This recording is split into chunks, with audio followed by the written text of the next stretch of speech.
రాధా మనోహరన్ దాస్ గారు, నిజంగా ఇలాంటి మాట మీకోసం అనాల్సి వస్తుందని నేను అనుకోలేదు. మీరు ఏకంగా బైబిల్ని గురించి చాలా తప్పుగా మాట్లాడేశారు. వినండి ఒకసారి ఏమన్నారు. అందుకే బైబిల్ పనికిమాలింది. అవును, ఏది పనికి మాలింది ఏది కాదు ఎలా తెలుస్తుంది? నిరూపించబడ్డ తర్వాతే కదా. ఎలాంటి నిరూపణ లేకుండా ఆరోపణలు మాత్రమే పట్టుకొని ఇది తప్పు అది తప్పు అని చెప్పి నోరు జారడం, నిందలు మోపడం భారతదేశ సాంప్రదాయానికి పద్ధతికి విరుద్ధమే కదా. మరో ఖచ్చితమైన మాట చెప్తాను రాధా మనోహరన్ దాస్ గారు, ఖచ్చితమైన మాట. ఏ బైబిల్ని అయితే మీరు అంత మాట అన్నారో ఆ బైబిల్ని గురించి ఒక మాట చెప్తాను.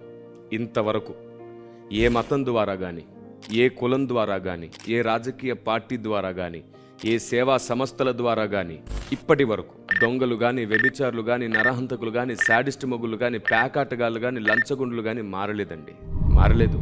కానీ బైబిల్ గ్రంథం పట్టుకొని ఎందరో దొంగలు, వ్యభిచారులు, నరహంతకులు, శాడిస్టులు, మంత్రగాళ్ళు, లంచగొండులు అంతమంది మారారు. బైబిల్ మతాన్ని మార్చట్లేదు, బ్రతుకులను మారుస్తుంది. కేవలం సాంప్రదాయాలలో వస్తున్న మార్పిడిని బట్టి మాత్రమే మీరు ద్వేషిస్తున్నారు, దూషిస్తున్నారు.